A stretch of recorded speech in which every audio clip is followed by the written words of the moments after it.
Always. ACHD.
They don't have a link for that one.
The clock on the wall, it's 1:30. Looks like we have a quorum in the room, so we'll get started. We'll start with the calling of the roll. Mr. Baldwin, I'm here. welcome. Kate Thank you. Simons. Here. Stephen Booth. Here. Brown. Here. Eric Barnsdale. Not present.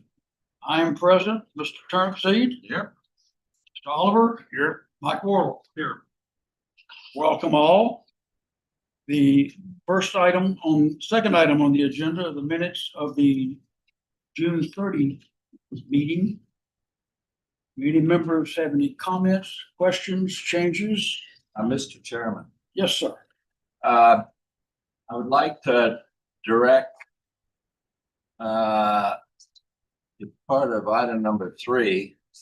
It's on page 5 where it discusses I made a motion. There's something that's not correct about the sentence. It says, I would make a motion that we make a recommendation that we include rebuilding the whole traffic center of a road. That's not exactly what I don't think that's what we intended. What we intended to say, if I recall, what we were saying is that we would rebuild the entire section of the road so that it would include sidewalks and things with our camp. I'm not sure if that says it adequately. I would go to somebody to help me a little bit. I think the confusion may be the wording center of a road. Yeah, When you were talking about the width, not just the center. no, not just the center. I was talking that we should make it eligible for rebuilding the whole road section of the road. Maybe Mike can help me. Understand what I'm saying?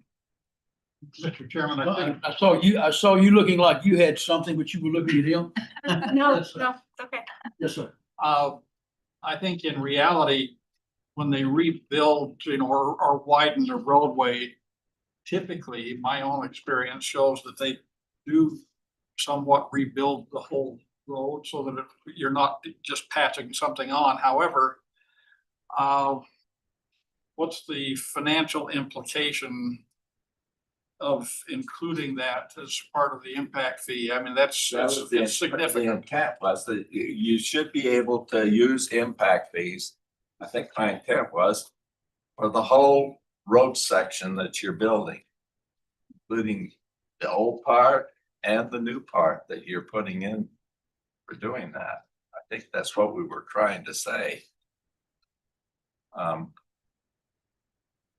sure how I want to change it. Do you want Dee to maybe help here a little bit? If you would like to help, we'd like to have you help. Yeah.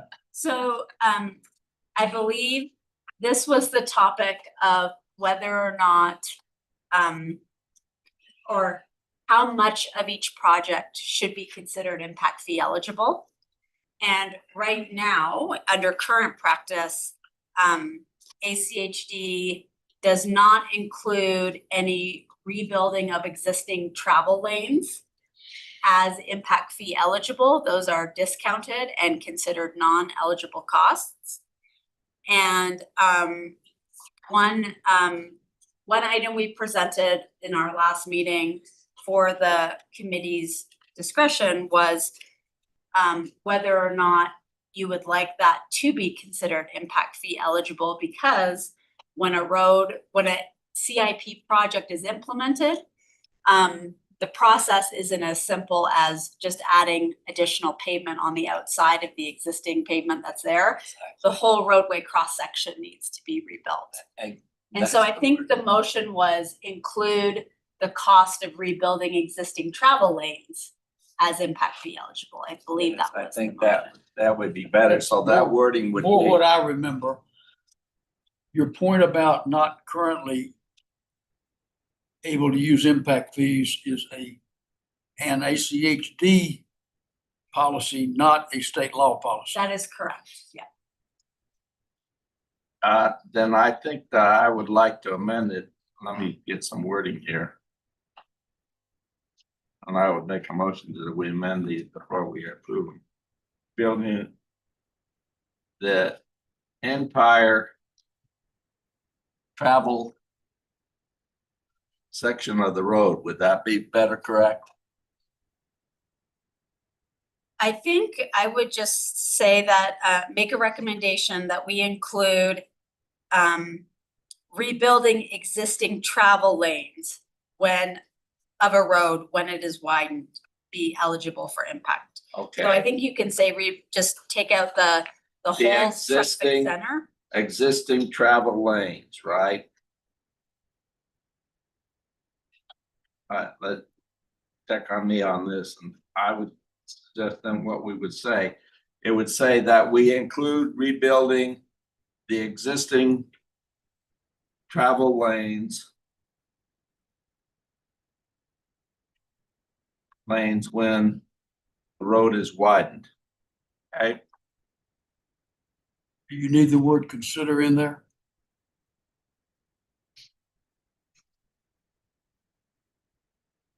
I don't know, we don't want them to just consider it, we want them to do it. Well, I was asking the question. Yeah. I would make a motion that we make a recommendation that we include rebuilding the existing travel lanes of a road when it is widened out. And that construction be eligible for impact fees. That would be a motion.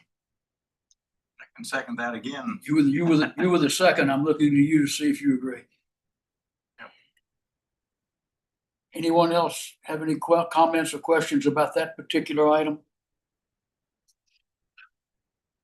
We good? Okay. Then Anyone? I would go ahead and make a motion then that. No, that takes care of, you're doing a reword of what's in the minute. You in the second. No, I was gonna make a motion to approve the minutes As amended. with that as amended. Not yet. Oh. Oh. Anyone else have anything in the minutes? Besides me?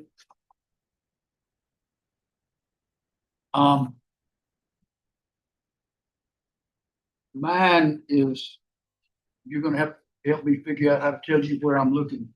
I'm on page 4. 1, 2, 3, the 4th paragraph, counting from the total bottom that starts, we have to look at this. Down in the last line of that paragraph, should the word omits be limits?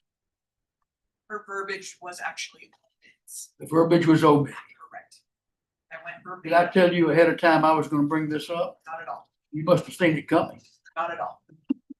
Okay, omits is fine. And then in the second paragraph from the bottom, starting during deliberation discussion, the third line that starts, the Boise and Star representatives favored the 2-service model, while the Eagle representative expressed interest, etc. My memory is that the Eagle and Star representatives favored, while the Boise representative expressed interest in learning more. Really? Yep. Okay, you're the one I'm questioning, because I was remembering that you had. Okay, I voted against this. it's good like it is. Okay. Anyone else with anything? Now you may, Mr. Brown, make your motion. Okay, I move approval of the minutes for the meeting of, June 30. I was about to say, of June 30th, 2025 as amended. Second. Motion, we have a second discussion. All in favor, please say aye. Aye. Any opposed? Thank you very much. Okay, the next item is an information only item. No decisions to be made. Impact fee capital improvement plan update. Who's gonna start over?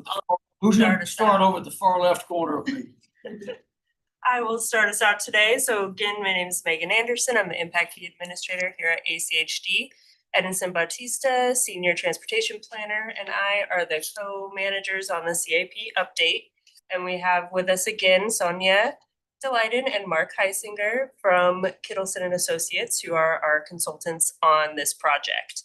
And I just wanted to start by just kind of running through what we have been up to since the last meeting in June. So I'm just gonna run down this list here. So in our last meeting, as we just went over in the minutes, we had a vote on the service area recommendation and the range of projects. Following that meeting, we had a commission meeting on July 9th, where we were directed to prepare the CIP draft using the 2 service area model. And that was not a final decision, that was just a direction of how to prepare our draft, so we knew which way to run with it. The commission will make the ultimate decision on that when we hold a public hearing to adopt the new CIP, which will probably, our public hearing date, we're thinking December, is that correct? Okay. And then after that commission meeting, we started some public outreach between staff and Kittleson. We met with the City of Boise staff, the City of Meridian staff. We also had the Meridian City Council work session last week. And we had a meeting with Garden City staff, and the Garden City Council work session will be tonight. City of Eagle staff, we've had a meeting with them, and we have a City of Eagle Council meeting that is scheduled. And we've met with Ada County staff. And then City of Star has a council meeting scheduled as well. So we have lots of outreach going on. We've also met with the Commercial Developers Advisory Group at their August meeting. And we attended the Builders Contractors Association BCA meeting that was on September 9th. So we've had a lot going on here. We have more coming up. We want to try to make sure we have as much involvement from the land use agencies and the community as possible, so everyone has a chance to weigh in and help us and help our commission in this decision-making process. So with that, I will turn it over to Mark and Sonia, and they'll walk through the draft CIP and the fee schedule that we've released now for comment. Great. Thank you, Megan, and thanks to the committee for having us here again today. I think we'll start just with a reminder of the process that we've gone through to develop the draft CIP and impact fee schedule. Do you remember this has been a very substantive update of the documents that really started with I think over a year-long best practice review, where we looked into 4 key topics that go into the policy of the CIP, and did a nationwide review of best practice as it relates to those topic areas. So those would be service area, range of projects, collector roadways, and analysis time period. And then once we moved past that best practice review, we took that information into the actual analysis and documentation of developing the projects that go into the capital improvement plan. We have prepared cost estimates for each of those projects, and then working with the Compass Regional Travel Demand Model, have now converted those project costs into a draft impact fee schedule. And then what you have attached to your packet now is the draft capital improvement plan, as well as that draft schedule that essentially culminates all that work that has been completed. As you can see from this graphic, though, a lot of this with the arrow on the bottom has been an iterative process. Each step tends to inform more discussions and more input, and that has caused us to revisit and gone back and forth on various elements. So it has been very much an iterative process as we've moved through. As Megan has highlighted, I think a key outcome of that best practice review and that deep dive into various policy decisions that go into the capital improvement plan has been the current directive to create this draft plan the way it is right now, assuming 2 service areas within Ada County. That's been a different policy directive than the current CIP implements, which is just 1 single service area for the county. And so you'll see that in the draft plan that we talk about the engineering and planning principles that based the decision for the 2 service areas, what those principles and policies were to support a 2 service area model. And then you can see the list of projects broken down by service area, and you can see the impact fee schedule has 2 columns under each criteria, 1 for the east and 1 for the west, both in terms of number of projects, average trip lengths, a network factor, and then the resultant impact fees. Mr. Chairman, question, Sonia. Please. So they ask you to do this and then to create a plan based on that. Have they seen these numbers yet? They have. So we presented last to the commission at the end of July, I believe it was, yeah. And so I will say the numbers have tweaked a little bit since that time because project costs were refined, things like that, but they have seen a draft schedule that shows how the difference, the approximate difference there would be in impact fees in the west and the east service area. Yes, they have. Yeah. And what we have in here is the most current. Exactly. Most current. Yep. Most up to date. So this is a big policy decision that, as Megan said, it's not a final decision at this point. This isn't adopted yet at this point, but as we go into the next step of this project, which is the public comment, this is an assumption that's in the current plan that will be going out to public comment. Nothing new on this slide that you haven't seen before, but just highlighting again for you, we've got the draft set of capital improvement plan roadway projects.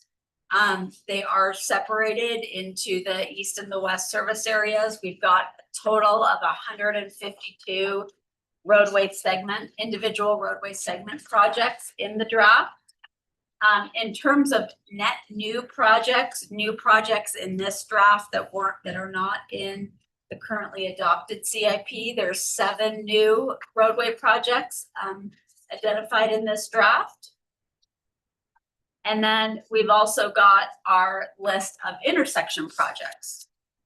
So there's 122 intersection projects in this draft, including 39 new intersection projects beyond what's in the currently adopted CIP.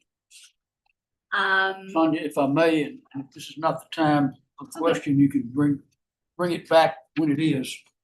On page 11, 45, this paper.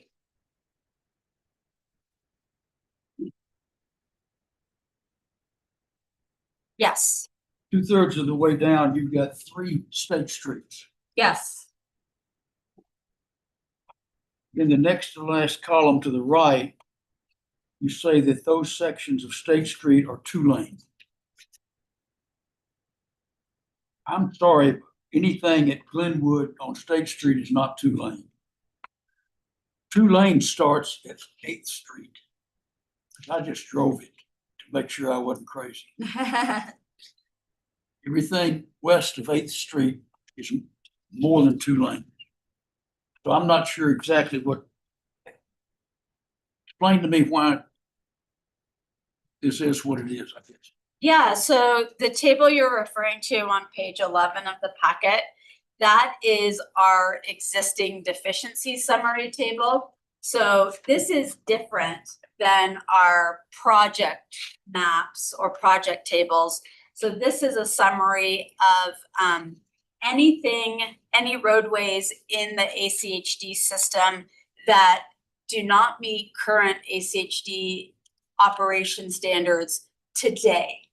So meaning it's not currently up to their standard today. It's over their standard today. And the reason we have to document existing deficiencies is because existing deficiencies per the state law cannot be solved, or you cannot include them as impact fee eligible, because they're not deficiencies that are the result of future growth. They're deficiencies that exist today. So what this table is saying is that State Street, essentially between Glenwood and Veterans Memorial, needs to be 7 lanes today. It is, and it's not. You're exactly right. But I think that it's not 2-lane either. I think the nomenclature there under existing lanes saying 2 lanes, I think that's a typo. So I appreciate you pointing that out, and we will go and look at that, because you're right, it isn't correct. That is not 2 lanes today. It's at least 5, I The believe. fact that those 3 sections need to be on this table remains. Yeah, yes. It's just within the table, it's got what could be a typo. Yes, I believe what it is today is it's 5 lanes today, but it needs to be 7 in order to meet current demand. Yeah. Thank you. So we will double check that. I appreciate you calling that out, but you are exactly I correct. just wanted to impress you. Yeah. Somebody looks at this stuff. Yeah, Just a little bit. we appreciate that as well. Yes. Okay, yep. So as a reminder, these are all our intersection projects. One of the key elements that is maybe new information that we haven't gone through in a lot of detail with this committee are the ACHD revenue projections over the 20-year horizon of the plan. As we've discussed before, not every component of these CIP projects are impact fee eligible. The Idaho state law for impact fees clearly lays out what can be included as impact fee eligible and what portion cannot.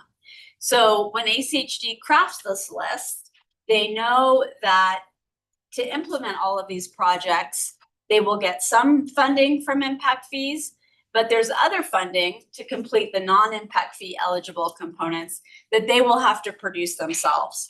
And so in order to make sure this plan is fiscally constrained and realistic, we have to create a 20-year revenue projection for ACHD so that we can be sure whatever we put in this plan, ACHD will actually be able to implement, including the portion that is not impact fee eligible. And so that's what you see up here on this slide. It's also in the plan itself. But ACHD staff work to create revenue projections, not only what they might have available for capital projects, but also ensuring that they have revenue available to maintain and operate the current system as well over the 2026 to 2045 horizon. And so that's what you see here in this slide. And if we focus on the green portion of it, so how much revenue do they foresee having available for capital projects? We can further break that down into capital maintenance, money for bridges, money for safety projects, environmental, and then what is remaining for the actual funds they will have available to implement CIP projects. The projects that are in this plan, how much money do they foresee having available to make up that non-impact fee eligible component of it? And so that's what you see here on the far right of the slide. And so going back to our last meeting, you might remember that we did screen out some of that long list of projects that we have not all of those, not the full cost of all of those is currently included in this draft plan. Some are included for both right-of-way and construction costs. Some are included only for right-of-way preservation only. And that's so that we can make sure that this number matches up with the actual project costs in the plan that ACHD will be able to implement. So this is a revenue projection to fiscally constrain the plan and make sure all of that revenue that we have available can actually, will actually have the revenue available to implement these projects. Hey, Tonya, are we gonna get these slides? they should be, are they not in your packet? Oh, okay. Is this in the methodology section then? Oh, yes, they are. They are? They're on Okay. page 22 of 24. All right. Or 22 of 45, excuse me. Thank you. So all the graphics that you're seeing today are part of the draft. plan. Yes, Got it. yeah, they're all in the plan, yeah. Thank you. And so, what does that mean for your CIP? So these are the project costs that we have in the CIP.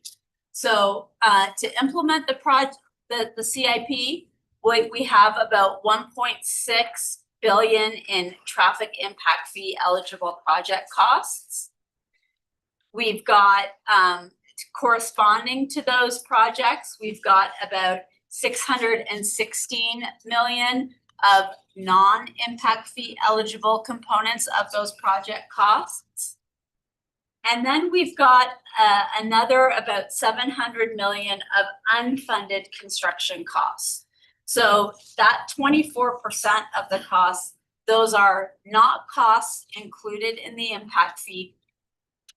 And those are the remaining costs of all those projects that we screened out for right-of-way preservation only. And we did not include that approximate 700 million of unfunded construction costs in the CIP and in the impact fees. Sorry to interrupt. Yeah. I can't find that slide in our packet. So I'm 16?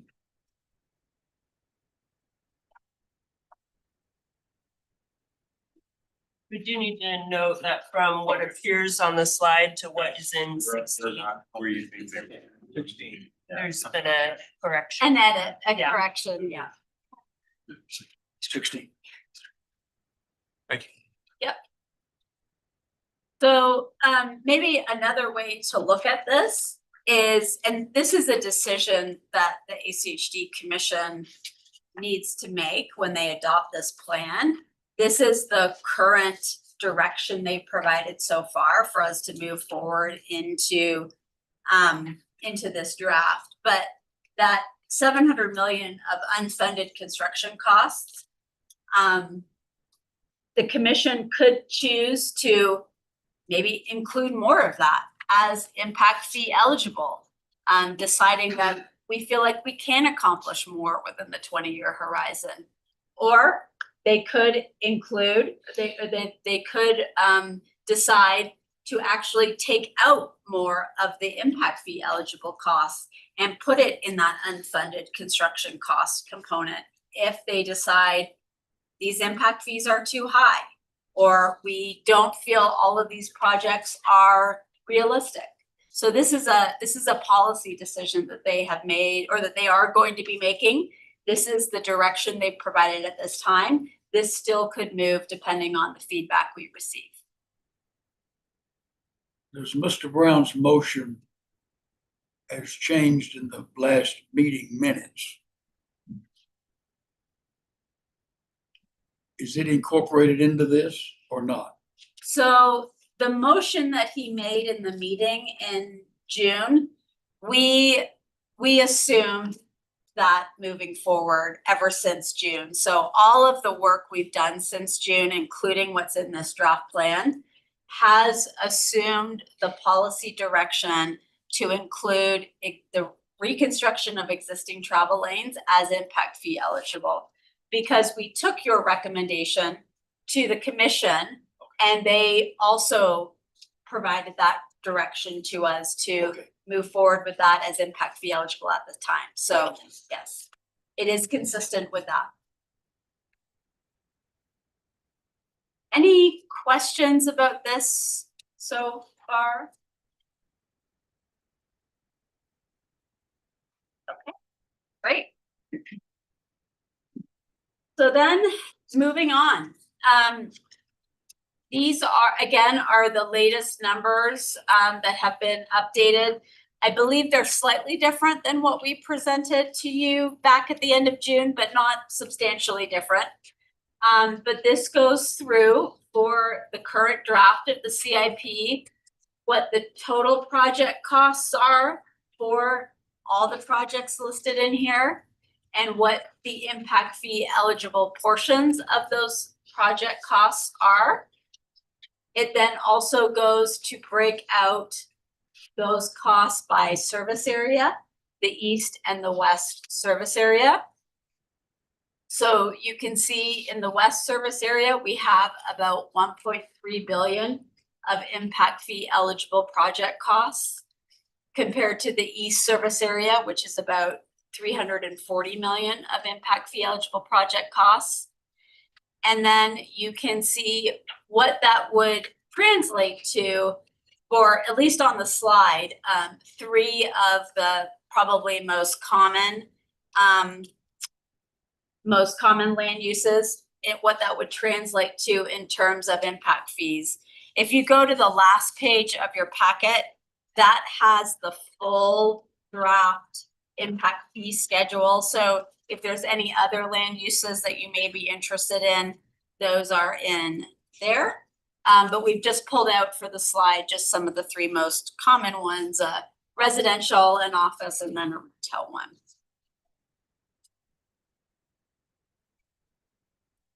Questions?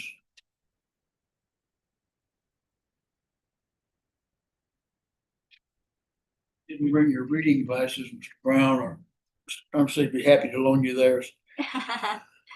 Yes, sir. Mr. Chairman, I do have a question. This is based upon the 2 service areas. Correct. You might recall Christy Richardson's briefing, which was better than I was able to do it, explained the problem when we had 4 service areas and why we went away from that.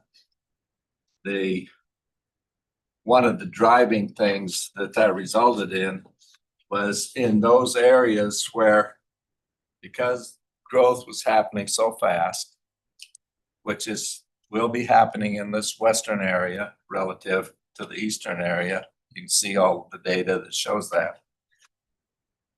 And because there's a delay between when you get funds and when you would like to have built the facilities, we wound up in a situation where you needed to do a project in order so that if you did it, one of the reasons was so you wouldn't lose the money, because I think that they still have a requirement that you have to spend impact fee money by a certain time or it reverts. But so we got in a situation where we were loaning money to some of the zones to do projects that were essential from the general fund, with the presumption that that would be paid back. And that became a problem. Was there discussion when they decided that to give you guidance to go to the 2 sections? Is that implicit that might happen again, or was there any discussion about that? Or would we be in a situation where they have to be loaning money from the general fund to a zone in order to proceed? I think is what I'm saying. During the September 9th and the 23rd meeting, we presented the facts regarding the service area and our findings regarding each of the models that at the time. So staff and in Kittleson have been very transparent with the commission regarding several of the factors that are tied with each of the models. At which point the commission would consider and had deliberated regarding each of them and opted to give direction at that point to staff on how to build the draft. didn't necessarily expand it on each of the factors necessarily, or kind of had an expanded conversation of each particular one. But ultimately, they looked at the model holistically, considering all the factors, and opted to go with the two-service model at this point of time. I would add that I believe the commission is aware of that potential So that trade-off. could potentially happen. Yeah, I think there've been some comments as we've gone through many of these presentations and discussions with the commission that there's also an awareness that 2 service areas is different than the 4 or 5 that were previously, and maybe that's more of a balance, but they're definitely aware of those trade-offs. I think they're also aware that under this model, the east service area is probably the service area where that could pose the biggest constraint, because there is more limited growth and forecasted there. And it has lower impact fees that it'll be collecting, and it has a few very large ticket projects in there, such as the Lake Hazel extension. So if there is a risk of that happening, it's possibly with the east service area. But we have also discussed with them that these projects don't happen all at once. So there are different stages of a project upon which when you can spend those impact fees that are collected. And that could be in purchasing some right of way, it could be in starting design, starting a concept study. So there are things, I'll just take an example, the Lake Hazel Road extension, one segment of it is estimated to cost $54 million to implement. Not all, to start that process, you don't have to wait until you have all that money and then spend it all at once. Some money can be spent incrementally over time, in the hopes of not running into the situation where you are holding impact fees for 8 years and then need to reimburse them. But it is a potential consideration and something that the commission has been weighing and aware of as we talked about this. Yeah, it's a very important point. Thank you. Mr. Chairman, a question. Let me jump in front of Yep. you. Megan, where is Micron in terms of their construction process, what's been done, what's yet to do as it applies to impact fees? I guess the short question is, how much money are we leaving on the table in going to the lesser east impact fee? Well, one thing. And if I thought about this ahead of time, I'd have warned you so you'd Yeah. have. Yeah, I don't have the numbers off the top of my head. My team does keep a spreadsheet on all of the permits that Micron is pulling and what impact fees we have collected to date, what's still outstanding, what future things we see coming. So I don't have the specific numbers on that, but what I will say is that impact fees are assessed at the time the building permit is pulled. So all of their current building permits are under our Have already been. impact fee impacted. schedule. Yeah. And I will note, even for the east service area, the proposed impact fee will increase from what we currently assess. So if they do have anything still outstanding when we get this adopted and it is in effect, it would be assessed at the higher rate, whether that be 2 service areas or 1 countywide service area. At this point in time, all the options we are considering would be some sort of an increase to the current impact fee. Mr. Chairman. I assume that in your study of best practices, you said nationwide, that you looked at structures that were growth management oriented. Has there been any discussion about this? Because in fact, and we had kind of a conversation before the meeting started about whether this would have a growth management aspect to it and might slow down the west. But when you look at the land values in the east and the fact that Boise is kind of in an infill development mode, I don't see that that's happening. But is that a consideration? is growth management.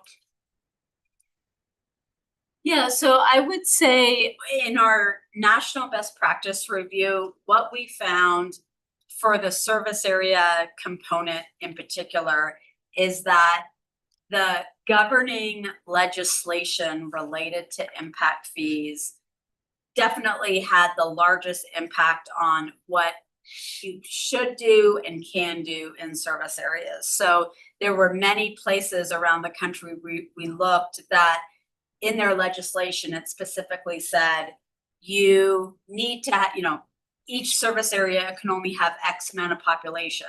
And so they were required to break out service areas because of that or other elements. So really, how people implemented service areas was far more related to external legislation than any proactive ideas around growth management, I would say. We didn't find that being a tool that was or we didn't find service area being a tool that was used related to growth management in any of our reviews. I think probably because traffic impact fees in particular are just one of very many considerations, as you're well more versed than I am, that go into whether or not a development is going to pencil out in any given location. These are just one component of it. And there's so many different factors that drive that beyond just the impact fees. Answer your question. To the. Mr. Brown. Mr. Chairman, I want to go back to your question. Somebody that knows way more about it currently than I do, sitting out here to my left. But I think I understand the answer to your question about what would be left on the table, but I believe that Micron is already a special area. It was quite a few years ago, but prior to, I think, 2005 or so, they have some kind of a cap that the legislature voted on what Micron would be required to pay. Is that still true? Don't know the specifics off the top of my head, but I believe that's really related to property tax. That's not related to impact. It's not related to impact. Yeah. Okay, then it's not germane. Okay. But they do have I knew they had a limit that they went to that was quite controversial at the time. And apparently it's just on their property taxes. Yes, ma'am. Carry on. All right. Megan touched on this a little bit, but I do want to go into what has happened with our work since the last time we all met. So although the draft plan has not been published for the general public yet, since July, there's been a lot of outreach going on with different parties. Essentially, since we received the direction from the commission to move forward with 2 service areas in the current draft, a lot of outreach has happened with all the different parties that are really invested in the outcome of this process. So as Megan mentioned, ACHD staff has been having one-on-one meetings with the city staff in all the partnering jurisdictions within Ada County about what this means, what this is looking like moving forward, when this update would be implemented, and receiving feedback from them. We've had 2 specific meetings with the development community, who are obviously very large players in this. These are the people who actually pay the impact fees. So we met with ACHD's Commercial Developer Advisory Group in August, and then we met with the Southwest Idaho Building Contractors Association, who I think they're most of the home builders in Southwest Idaho are involved in that group. We met with them at the beginning of September to run through all of these decisions that have been made and the current path that we're on here. Megan also mentioned this. ACHD is going out to give presentations to the city councils of all of the partner land use agencies within Ada County to give them an update on this. We're meeting today with this group. We'll be giving the same presentation to the ACHD Commission coming up on Wednesday, just in 2 days. And then based on all of the outcome of all of those, we will be then going out to a public comment period, which that is a requirement of state code to adopt the impact fees and the capital improvement plan. So that will be coming up starting hopefully later this week and going through at least mid-October. And all of the feedback we have been receiving through all of these efforts will then go into revising this draft before it gets moved forward to adoption. It will not come back here again. No, it will, yes. So our Once intent, you've gotten past the public comment period. Yeah. And done whatever tweaking or changing, whatever the case may be, it will come back to this group yes. before it goes to the commission for their final. The public. Absolutely, yes. And so what we envision doing is bringing all of that feedback back to you in a summary to say, here's what we've heard from the process. And we will be looking for your input onto whether or not that means we should make changes or not. And then we'll be taking that same thing to the commission for their input as well. And just as a addition to that, this public outreach that we're gonna conduct from September 25th to October 16th is in addition to the public hearing that's described in the Idaho Code. The Idaho Code is related towards the adoption of the document that will still happen between November and December. This is in addition to that process, based on the commission feedback so far regarding all the material that we have prepared, what we have presented so far, and the interest of hearing from all the parties involved regarding the changes that are occurring through this update. So yeah, absolutely. From this point, our goal is to compile all the information, bring it and present it to the CICAC and the commission. The commission ultimately would be the one that would direct staff to make major changes to the document before taking it to the adoption, but at least that's the schedule that we have at this point.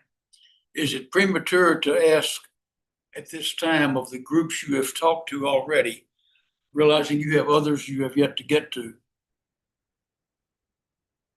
Anybody really had any problem with any of it? I mean, I attended the Meridian one. It was, thank you very much for coming for the most part. Any group so far that you walked out saying, what we just run into? Yeah, well, I saw Peter smile a little bit because he's been in some of the meetings. Our biggest concerns, I would say, would be from the Commercial Developers Advisory Group and the BCA on the just kind of sticker shock on how much higher the proposed fees are as compared to our current fee. Not the split, but the general. Yeah, I would say there have also been a lot of questions. I don't know if there's opinions one way or the other, but there is a lot of questions about why are we doing 2 service areas? What does that mean? What are the outcomes? What are the impacts of doing it?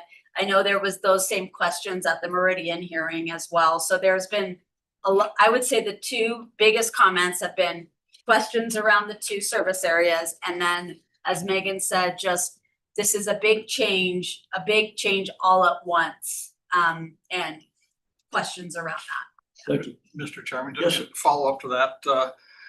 So I assume that, I know that in the last meeting that we had, I took a lot of notes that had some projected numbers. But I don't remember seeing one that suggests that if we had one service area with the refinements had been made, what would it be? Do we have that?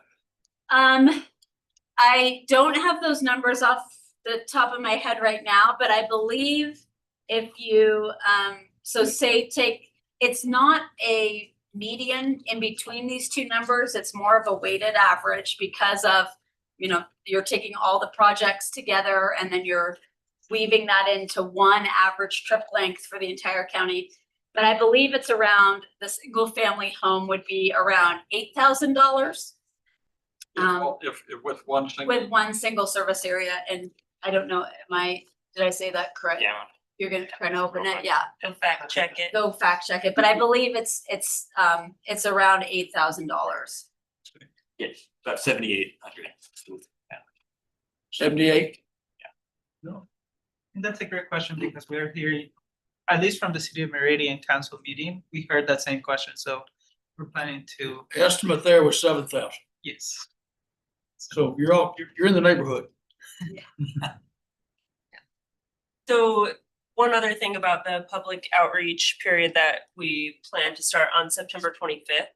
We have a website that we've designed for that, and when that goes live, Brianne will send the link out to each of you. There is a survey for the public at the bottom of the page to provide their own feedback on the service area options, and then just an open-ended question for any other comments. So please check out that website, send anyone that way that's interested, because we want to hear as many perspectives on all of this as we can, so we can give the most complete information possible to our commission as they're deciding what we're actually gonna do with the CIP. Yes, sir. So just to drill in on on how traffic impact fees are calculated, as I look at it, the BMP cost Yes, is the key number. yes. That appears to me to be, and And the for the- BMT is calculated based on trip length, a network adjustment, how much of that trip length happens on a CHD system versus ITDs. And then the cost of the overall impact fee eligible cost of projects. Okay. Those are all the factors that then get woven into that BMT cost, but you're exactly right, yeah. I think that's, on page 43 is where it has a more, the description of what you just said. Yes. I've read it like 3 or 4 times. And I Still haven't sounds got like it. a foreign language. Well, I try to hang in there with it, but after about, 4 or 5 things kind of going on, I just don't quite get how we got to that number.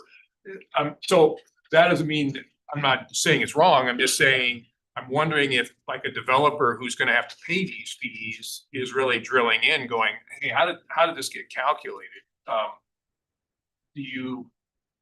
Even now, Sonia, when you kind of went through a bunch of stuff there, Yeah. everything that's involved, is everybody okay with that?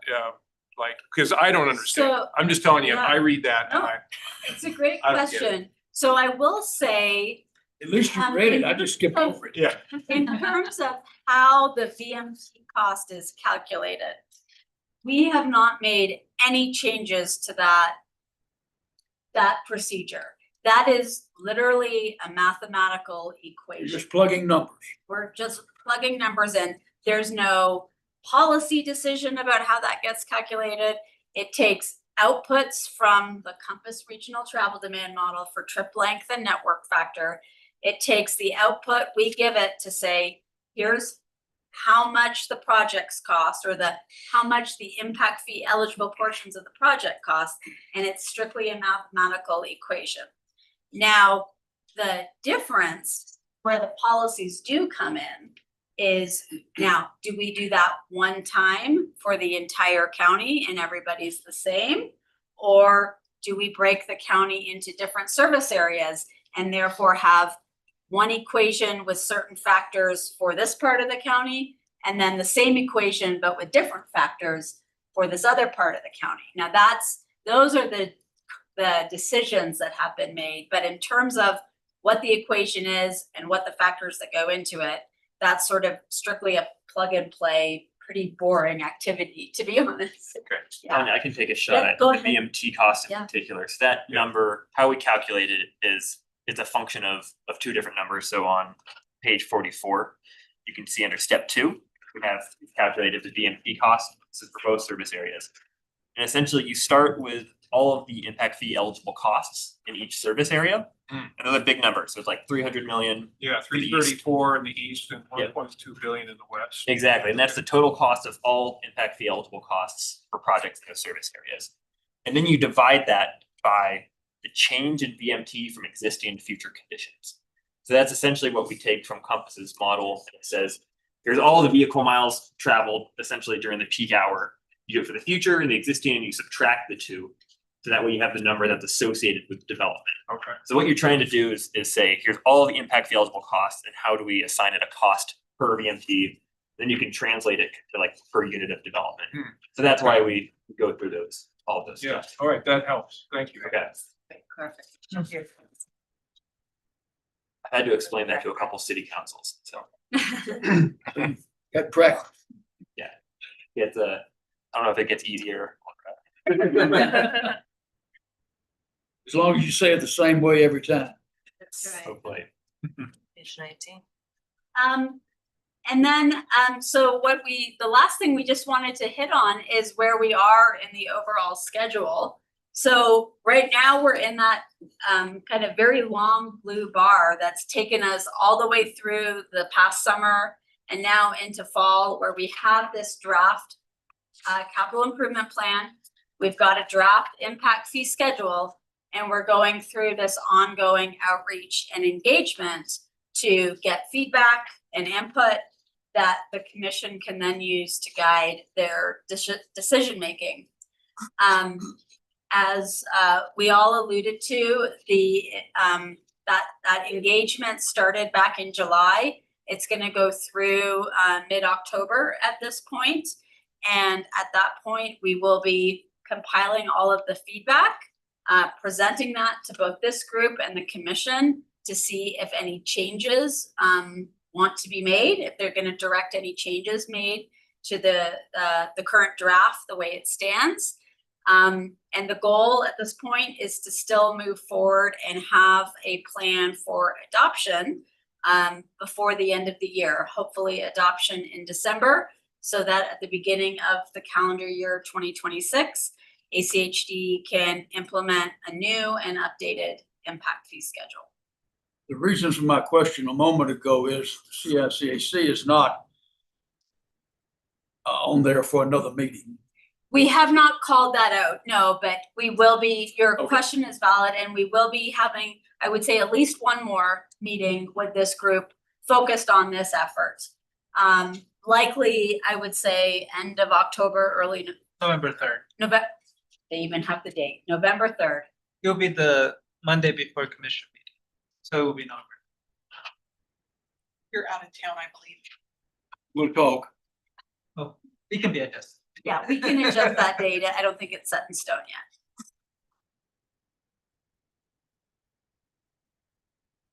Yeah, so not a lot of new information to present today. Really, the culmination of everything that we have talked about is now in this plan.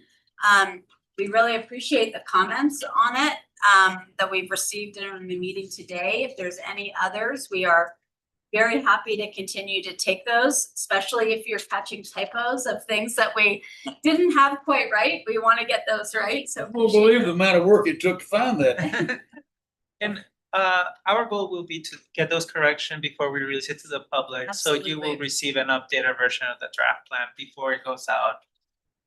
Mr. Chairman, Yes, sir. I do have, because of my involvement in some of these projects, I do have some very site-specific conflicts and so forth that I would like to talk with somebody about after the meeting. It's got some dollar implications. Yes, I imagine. Yeah. I think Yes, sir. I have as well. So but rather than take the whole time, I have a few specific questions that I'd like to talk. But I do have one strategic question that it's something that would interest me, but I'd like to know if this would be interesting to the rest of the group. And that is, I completely recognize that what we're working on is capital improvement for roads. That's the way I view that. That's what we're working on. It would be helpful to me to understand how this committee and this project that we're working on to get this capital improvement plan in place fits into the overall transportation strategy for the entire, if not Ada County, Treasure Valley, which is something bigger than roads, but the movement of people. And I recognize that Compass is more involved in that than here. I get that. But would there be a way that at the beginning of your presentation, you could say, here's the transportation strategy for the entire valley, for the next 20 years. And again, you're not gonna go down this big, long presentation on strategy, but just kind of overall present that and then say, this is how this part of that is gonna fit into that bigger strategy.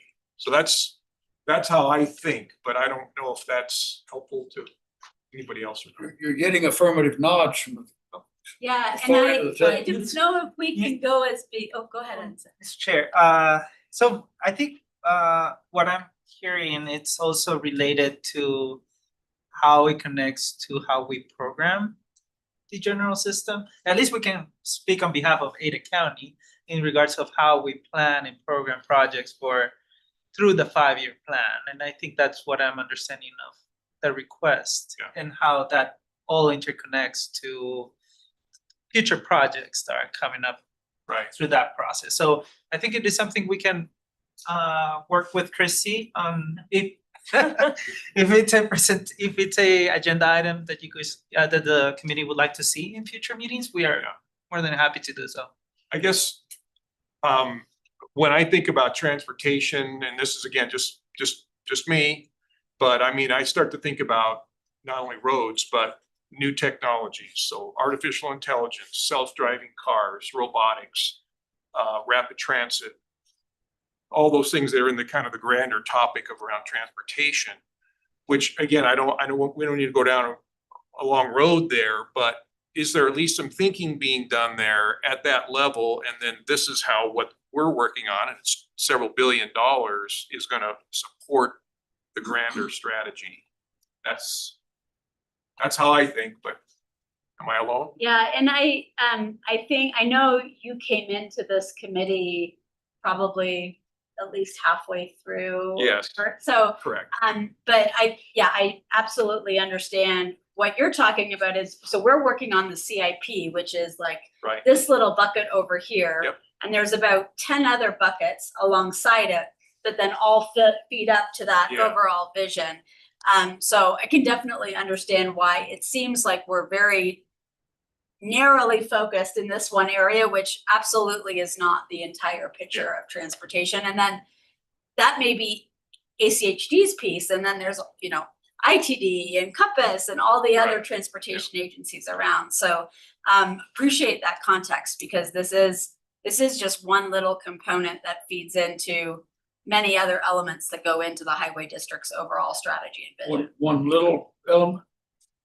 Everett Dirksen says, you know, $1 million here, $1 million there. Before long, you're talking real money. Talking about We're real talking money, billions. That's right. That's right. Dollars there.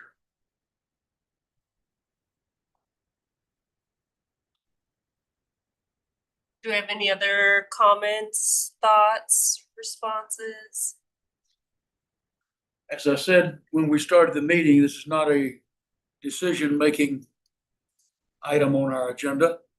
So if you have any questions in front of the whole group for the presenters, now's the time. Mr. Chair, may I add one more thing? May I add one more thing?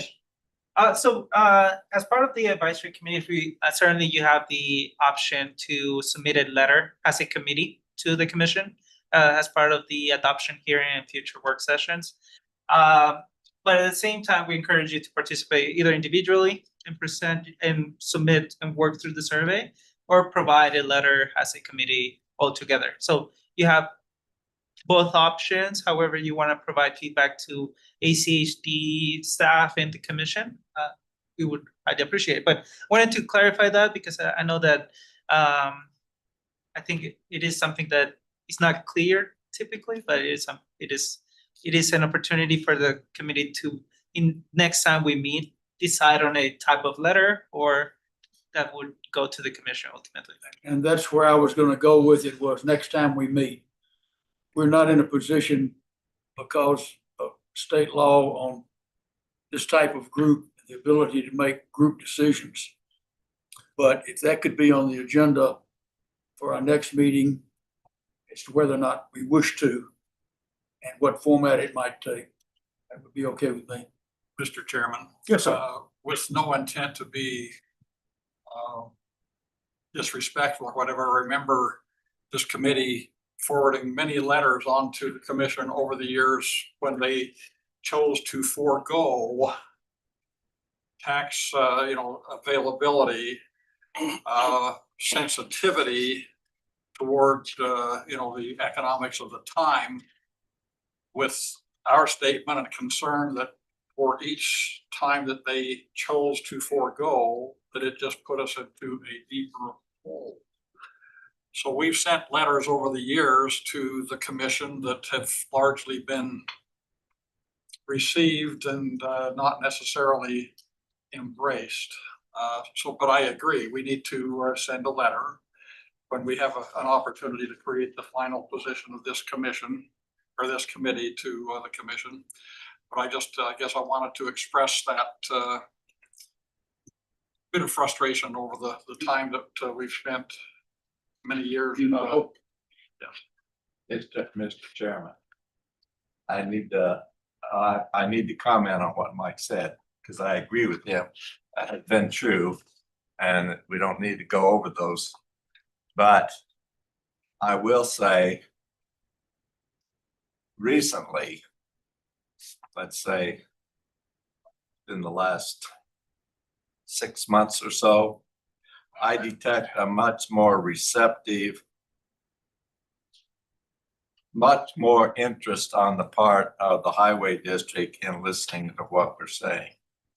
I think that the environment is much different than it was. Hopefully. That's just what I sense. Well, personally, having been on and am on several of these advisory groups, anybody that gets on thinking you're going to tell elected officials what they're going to do is wasting their time in the meeting. That's well. The frustration level can rise. Been there, done that. I'm sure anybody in the room would invite you to run for the elected position if you wish to, but if it gets to that point sometime. Mr. But Chairman, that's not to say we shouldn't have an opinion and express it. well, Mr. Chairman, I did that 44 years ago, and I one and done. Yeah. 45 years ago. Well, I only did it 5 times. Anyway, okay. Anyone else? Anything? I never can remember which of my groups I have to look for a formal adjournment, but this one I won't do it today. We are adjourned. Thank you for the feedback, everyone. Thank you all.